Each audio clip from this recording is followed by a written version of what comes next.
in badan oo ka mid ah jaaliyada Soomaaliyeed ee ku nool dalka Mareykanka waxa ay hadal hayaan arrimaha la xiriira go'aan uu dhawaan soo saaray madaxweynaha cusub ee dalka Mareykanka Donald Trump kuwaas oo la xiriira qaxootiga sharciyada socdaalka iyo arrimo badan oo muujinaya kala qoqobnaa bulsho waxa uu dhawaan joojiyay in ka badan 7 dal oo dhamaantood ah dalal Islaam ah inaysan dadkoodu soo gali karin gudaha Mareykanka iyadoo isla xilligaasina Soomaaliya lagu celiyay in ka badan 9 ruux oo Soomaali ah haddaba arrimahaasi iyo kuwa badan ayaan wax ka weydiiyay qaar ka mid ah hogaamiyayaasha jaaliyada hay'adaha qaabilsan qaxootiga iyo barayaasha jaamacadda Ohio haddaba barnaamijyadahan aanu ku eegayna arrimahaasi ka bogasho wacan. Assalaamu calaykum waraxmatullaahi wabarakaatuh dhammaantiinba dadkan meesha naga daawanaya Soomaalida waxaan aad ugu mahadnaqayaa Somali National TV oo na soo booqday xafiiskayga nagu soo booqday oo raba inay wax ka ogaadaan amarka cusub ee ka soo baxay madaxweynaha Mareykanka kuna saabsan dadka qaxootiga wadankan imaanaya waxaan rabaa inaan u sheego dadka Soomaalida runtii hadda maanta waxaan ka qayb galay shir muhiim ah oo looga hadlayay arrimahaas oo dadku ayna ka qayb galeen hay'adaha dadka keena ee qaxootiga Church World Service-ka Church Family Services iyo dawladda Mareykanka hay'adaha localka ah oo degmooyinka iyaga iyo gobolka iyaga dad waxa kale oo ka soo qayb galay iskuulada Columbus Public Schoolska waxa ka soo qayb galay dad aad u fara badan oo daneeya dhamaantoodna runtii waxay ka fakarayeen sidii wax looga qaban lahaa ama maxal ah dadka loola xiriirin lahaa loo wargelin lahaa madaxweynaha Mareykanka ee cusub Donald Trump ayaa wuxuu soo rogay mamnuucis uu ku soo rogay dadka qaxootiga ah ee caalamka ka imanaya meeshii doonaan ha ka yimaadeen 4 bilood ee soo socota wuxuu amray in wax qaxooti aan dalka Mareykanka la keenin wuxuu kaloo amray in xilligaas wixii ka dambeeya 7 dal ay si gaar ah dadkooda in loogu hayo oo wuxuu leeyahay dadkaasi wadamadaas ka yimaada sharci ma leh warqado ma leh qaab lagu tixraaca ma leh wadamadoodana argagixisa ka jirta sida awgood qof kasta oo ka mid ah dalalkaas oo qaxootiga imanaya waa in laga fiirsado qaabkii keenitaankooda ahayd oo la mamnuuco ilaa ay qaab loo dejinayo loo sameeyo dalalkaas waxay kala yihiin Soomaaliya, Iiraan, Yemen, Liibiya, Suudaan, Ciraaq intaas yihiin iyo Syria wadamada ayaga ah waxa weeye wadamo uu leeyahay argagixisa joogta marka barnaamijka qaxootiga dhan buu sidaa ku joojinayaa wuxuu kaloo bilaabay oo uu ka shaqeynayaa barnaamijkii dib u celinta iyo tarxiilka dadka ku jooga dalkan sharci darrada ama dadka ayagoo sharci aan buuxin haysta dambiyada galay oo qofka asagoo ama deganaansho haysta ama qaxootinimo dalka ku jooga hadduu dambi galo oo ama xabsi la geeyo ama la xukumo in la tarxiilo ka shaqeynaya xataa wuxuu sii baahinayaa oo uu hadda ku doodayaa waxyaabo awal aan la isu qabsan jirin tusaale ahaan waxyaabaha traffic oo kale ama waxyaabaha qolyaha cayrta oo kale eedaha oo ay dadku soo jeediyaan qofkii aan sharci fiican lahayn haddii lagu qabsado in dalka laga celinayo hadda ayuu ku goodiyaya waxa kale arrinkan aad u saameynaya dadka halkan jooga oo aan wali noqon Mareykanka oo sharciga aan qaadan haddii uu gala dambi waxa weeye qofkaasi degdeg baa loo celinaya wadankiisa loogu celinaya hadduu hore dambi ugu jiray sidoo kale waxa weeyaan waa sharcigu waa qabanaya haddii qofkaas isaga ah uu xado ama wax tuuga ah lagu qabto oo dawladda hantideeda uu dhaco ama been uu ka sheego sidoo kale sharcigu waa qabanaya waa la celinaya haddii uu business leeyahay oo wax isdaba mariyo sharcigu waa qabanaya oo waa la celinaya haddii qofku uu maxaa la yiraahdaa naagtiisa ama xaaskiisa ama uu la diriro domestic violence ay wax la yiraahdo loo yaqaan ay timaado sharcigu waa qabanaya qofku inuu citizen noqdo maahan sidoo kale qofku haddii asagoo haysta green card hataa uu safro sharcigu waa qabanaya hadduu qofku uusan ahayn macnaheedu waxa weeye qofka Soomaaliga ah wadankan wuxuu ka mid yahay inuusan soo gali karin ilaa iyo maxaa la yiraahdaa amar dambe sida ka muuqata wadankan waxaa jiray kale oo arinta kale oo uu Trump keenay hadda ah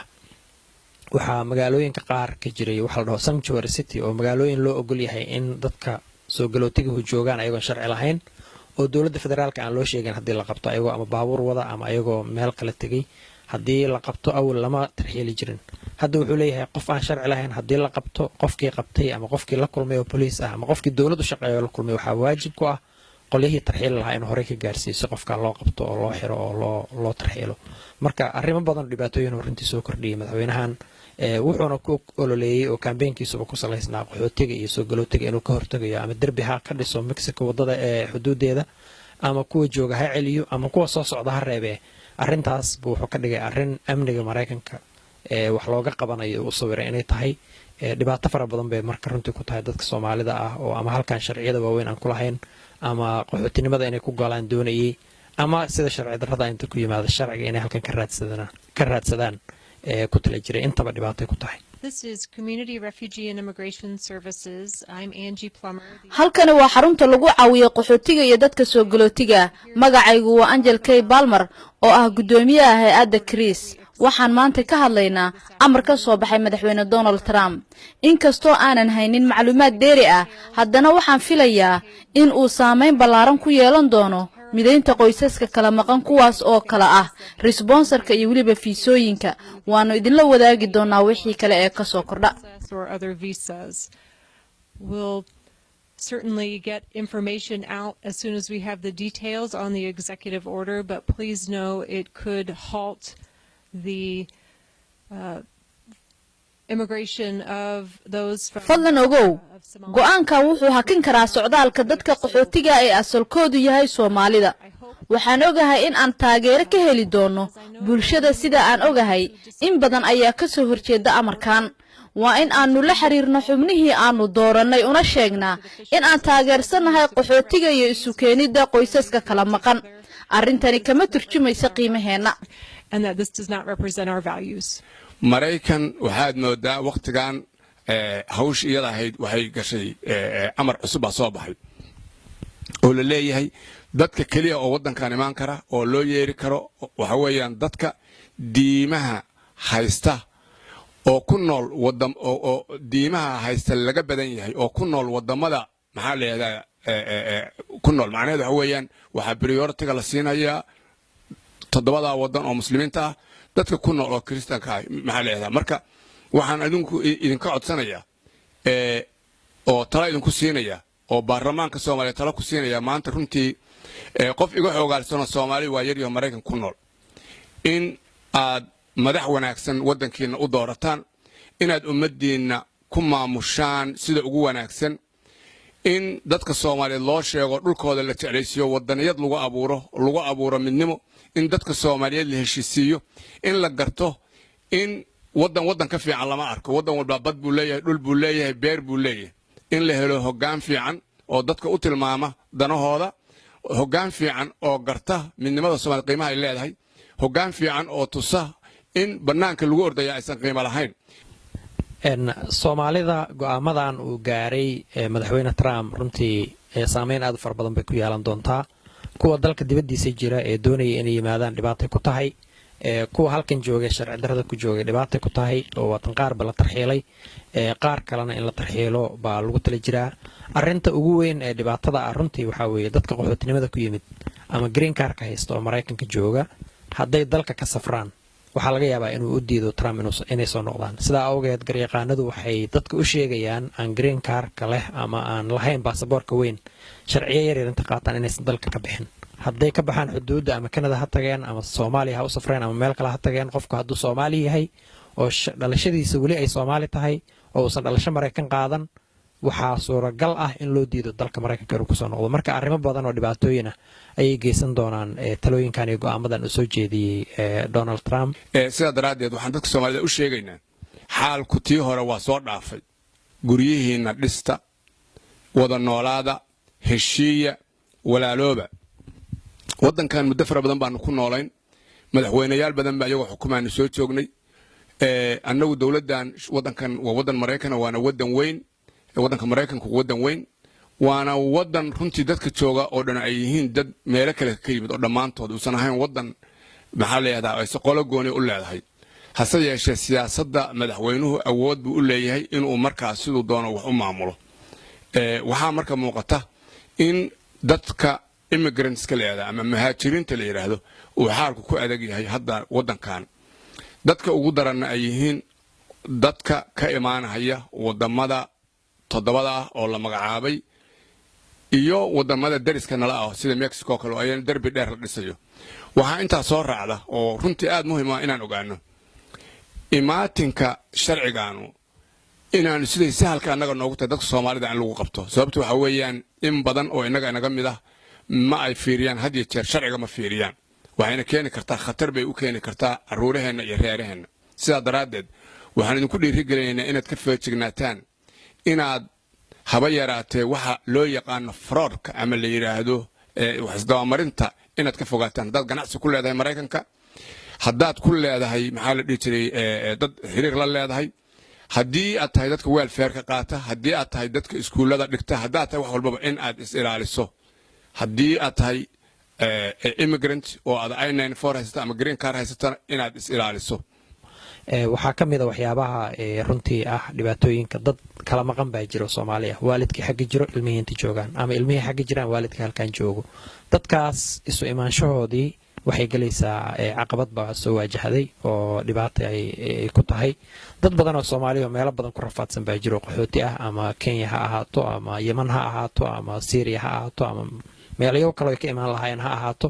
dad wax marmaray oo hawlahoodii u socdeen dadkaas oo dhan caqabad inay gali doontaa laga baqayaa marka runtii dhibaato fara badan oo Soomaalidu ama Mareykan ha joogto ama meelahaas kale ha joogtee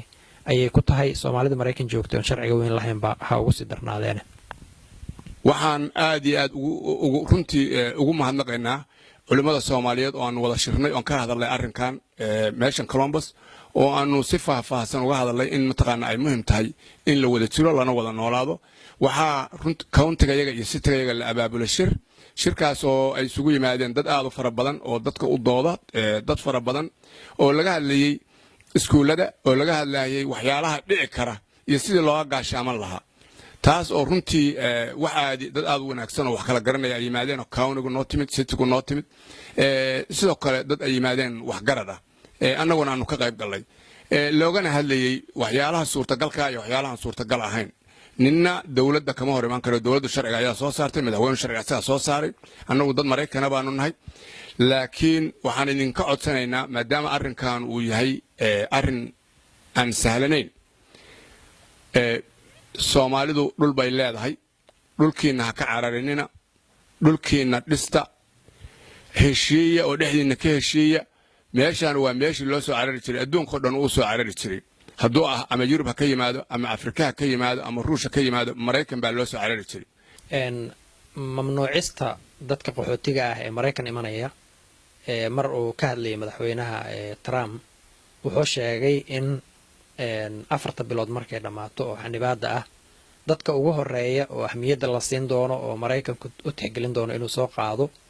ay yihiin dadka Kirishtaanka ah ama Masiixiyiinta wadamada Carabta jooga sida Iraq iyo Suuriya iyo wadamadaas dadka uu sheegay in lagu dhibaateeyo oo laga tirada badan yahay dadkaas inuu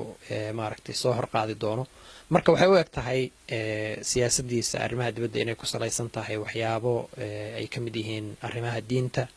arrimaha midabka oo kale tusaale ahaan oo dadka cadaanka ah imaanshahooda ma aha wuxuu diidayo asaga xaaskiisu sidaan ognahay waa naag dalka soo gashay hooyadii sidoo kale dalka waa timid ma ahayn qof ku dhalatay cadaan inay yimaadaan ma aha wuxuu diidayo waa Mexicaanka iyo Soomaalida iyo Muslimka iyo dadka aan wadamadaas kale ka imanaya imaanshahooda way wuxuu diidan yahay midda kale dhaqaalaha hantida ay leeyihiin wadamadu ayaga laftooda u kala doorbidaya tusaale ahaan halka uu Soomaaliya iyo Suudaan iyo ka beegsaday wadamada taagta daran wadamada muslimka oo xoog leh sida Turkiga sida Saudi Arabia wadamadaas oo kale Indonesia oo adduunka ugu muslim badan muusan beegsanin sababtoo ah ama waa wadamo dawlado fiican leh ama waa wadamo dhaqaale leh oo Sacuudiga oo kale lacag aad u fara badan buu gashadaa dalka Mareykanka asaga laftiisa wadamada Carabta qaybo kamid ah hanti fara badan ay wax uga jiraan marka wuxuu fiirinayaa hanti wuxuu fiirinayaa midab wuxuu fiirinayaa diin waxyaabahaas oo dhan asagoo eegayo tixgelinaya ayuu dadka qaar beegsanaya in dadku ka shaqaysan karaan wax walbaba sida daraadeed dadka soo tahriibaya oo badaha ku soo dhacaya waxaan leeyahay jooga meeshan hadda xaalkeedu waxa weeyaan intii wax noqonayaan oo dawladda Mareykanku ay go'aan kala soo saarayso yaan badda lagu dhamaanin Soomaalidu hadii jeer wax ma maqasho waxay yiraahdaan waa soo taabanaynaa ha soo taabanina waa iyadoo dabahda waad arkaysaan sida daraadeed waxaan ku dhiirigelinaynaa madaxda Soomaaliyeed hadday ahaan lahaayeen ama dawlad gobol ha noqoto ama mid qaran ha noqoto ama xildhibaan ha noqoto in dadka la dhiirigeliyo oo lagu dhiirigeliyo la yiraahdo Soomaaliyay dhulkan adinka iska leh Mareykankii la aadi jiray waa dhamaatay waqtigeedii nin walbana noloshiisii iyo gurigiisii buu ku noolaanayaa una baahan yahay waan arki jiray kuma inaan noolaan jirin banaanka waaga horeeto nin walba gurigiisa iyo wuxuu haysto cuni jiray ilaahay buuna aaminsanaan jiray sida daraadeed naftiina aamina ilaahay aamina dalkiina aamina heshiiya nin walba ninka dariska kula la heshii nin walba ninka saaxiibka kula heshii nin walba ninka kale oo walaalkaaga qadari sida ajnabiga markaad aragtaan waad u qosashaan adinku isu qosla dad qofna wax idin ma dheero qofka bini aadamka waa siman waxaan kaloo idin leeyahay madaxweyne fiican doorta oo wadanka hogaamiya oo sharaf leh oo qabkii Soomaaliyeed iyo wanaagii Soomaaliyeed soo celiya waxa loo cararaya waxa weeye hogaan baa la leeyahay qiimo badan ma dhaliilayo hadda kuwa jooga laakiin waxaan leeyahay inta kuwa ka dheereeya haddaad heli kartaan doorta waliba baarlamaanka Soomaaliyeed ku dhiirigelinaya inaad maxaalku waa adag yahay oo heeliyo ummadda Soomaaliyeed waxa jira in la celiyay dhalinyaro badan oo Soomaaliya rag badan oo Soomaaliya in la celiyay oo xuduudaha laga celiyay Soomaaliyana la geeyay oo kulligiin wada aragteen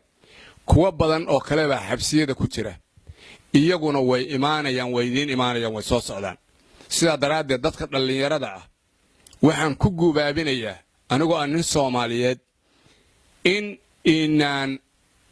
dhaqaalaha aad haysataan oo aad maraakiibta ku raacaysaan oo diyaaradaha ku raacaysaan ku samaysta business kaariyoona gata kabihiina baalasha dhismihiina guryihiina dhista laamiyadiina xaaqa maqaayadihiina ka shaqaysta dhulkii aad adinku lahaydeen jooga meeshan cidii timaada waa la celinayaa way laabanaysaa waxayna ku laabanaysaa meesha ka timid sida daraadeed iyaan waalidiinta la dhibin iyaan dariska la dhibin iyaan qaraabada iyo xididka la dhibin nin walbaaba ha jooga meesha uu joogo ha la dego ninkii raranow deg kii meel u socdo garo dhul baa alla ku siiyo dhulka ka shaqayso waxaan kala soo raacinayaa nimanka dhalinyarada oo Soomaaliyeed oo had iyo jeer yiraahda maxaa la yiraahdaa ama ha noqdeen ama isqarxinaya ama kuwa wax qarxinayo waxa weeyaan Soomaalidu hub ma samaysato Soomaalidu lacag badan ma haysato haddii la idinku shaqaysanayana balaayada idinku shaqaysanaysa la hadlon hanugu shaqaysanayna dhahaya Soomaalinima loo baahan yahay dadka Soomaaliyeed ha wada hadlo hana wada noolaado taasaan leeyahay waxaan kaloo ku dhiirigelinayaa nimanka dawlad goboleedyada xukuma oo madaxweynayaasha sheeganayo waxaad maanta haysatay berita haysan mayso berito god baad galaysaa maanta se waxbaad haysataa ummadda Soomaaliyeed yaan la qaybinin midnimadooda iyo wadajirkooda ha laga shaqeeyo talana ha loo raadiyo dawlad goboleed waa dawlad qabiileed qabiilla waa noo shaqayn waayay 26 sanadood baanu dagaalamaynaa oo hore iyo gadaal baanu dhaqaaq weyn oo waxbarasho weyn oo dhaqaale weyn oo magac weyn oo gabdhaha iyo quraha badnaa ay noqdeen hilfay leeyihiin oo dadka iyagu wuxuu ku xariisan yahay xiriyo qaxooti oo kuwii xamar joogay maalin walba waa la qarxinayaa oo ninkii shilan arkaaba wuxuu qowracayaan sida daraadeed waxaan ka codsanaynaa haybadiina soo ceshada midnimadiina soo ceshada wadajirkeena iyo walaalnimadeena soo ceshano intaas ayaan ku soo afmeerayaa barnaamijyadii daawadayaal anigoo deeqasoona ayaa idiin soo gudbinaya tan iyo intaanu ku kulmi doono barnaamij midkan la mid ah waxaan idin leeyahay isma seegno